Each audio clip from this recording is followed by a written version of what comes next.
ஸ்ரீ ஸ்ரீ மகாபூர்ண குரவே நமக. ஸ்ரீமதே ராமானுஜாய நமக. வால்மீகி ராமாயண வச்சனம். ஆரண்ய காண்டம் சர்க்கம் 7. சுதீக்ஷ்ணரை காணலும் அவர் ஆசிரமத்தில் போர் இரவு தங்கி இருத்தலும். ராமன் சீதையோடும் லக்ஷ்மணனோடும் கூடி அந்த வைகானாசாதி பிராமணர்கள் பின்தொடர வரப்பெற்று சுதீக்ஷ்ண மகரிஷியின் ஆசிரமத்திற்கு போயினன். சுதீக்ஷ்ணர் என்றும் ஓயாமல் தவம் செய்து கொண்டு சாணம் முதலியவற்றையும் செய்யாமல் இருந்ததனால் அழுக்கும் தூசியும் சரீரத்தில் படிய பெற்று சடைகள் தரித்திருந்தனர். இன்னும் அவர் வயது சென்ற கிழவர் ஆதலால் கண் பார்வையும் இல்லாமல் இருந்தனர். ராமன் அவரை சமீபித்து, மகானுபாவரே, நான் ராமன் என்பவன். உம்மை பார்க்க வந்தேன். இதோ நமஸ்காரம் செய்கிறேன். அடியேனை ஆசீர்வதிக்க வேண்டும் என்றனர். அம்முனிவர் ராமனை கைகளால் வாரி அணைத்துக் கொண்டு, வீரர்களில் தலைவனே, உனக்கு நல்வரவாகுக. நீ வந்ததனால் இந்த ஆசிரமம் நாதனை உடையதாகி விளங்குகிறது. பெரும் புகழை உடையவனே, மகாவீரா, நீ வரப்போகிறாய். உன்னை பார்க்க வேண்டுமென்று உன் வரவையே எதிர்பார்த்து கொண்டிருக்கேன். ஆகையால் தேகத்தை விட்டு ஸ்வர்க்கம் போகாதிருக்கின்றன. சரபங்க முனிவருக்காக வந்த தேவேந்திரன் என்னை பார்க்க இவ்விடம் வந்து நான் எனது புண்ணிய கர்மத்தினால் சமஸ்த லோகங்களையும் ஜெயித்ததாக சொல்லி போயினன்.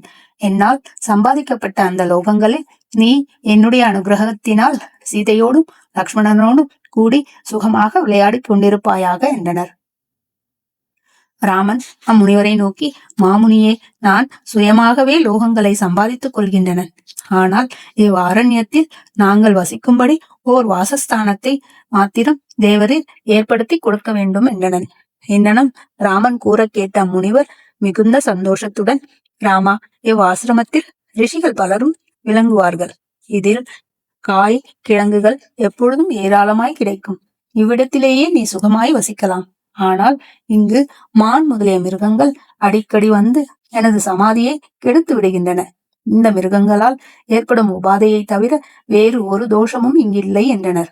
ராமன் உடனே வில்லில் பானத்தை தொடுத்து இழுத்து கொண்டே, தபோதனரே, நான் இங்கு இருப்பேனாயின் உமக்கு தொந்தரவு செய்யும் அம்மிருகங்களை என் பானங்களால் கொன்று விடுவேன். ஆனால் அவ்விதம் செய்தால் உமக்கு மன வருத்தம் உண்டாகும். ஆகையால் இவ்வாசிரமத்தில் வெகு காலம் இருப்பதில் எனக்கு இஷ்டமில்லை என்றனன்.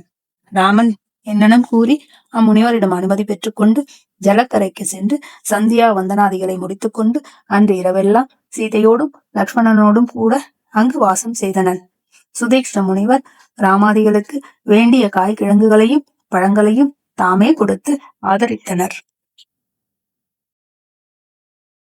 ராமன் கதை கேளுங்கள், ஸ்ரீ ரகுராமன் கதை கேளுங்கள். ராமன் கதை கேளுங்கள். ராமாய ராமபத்ராய ராமச்சந்திராய நமः.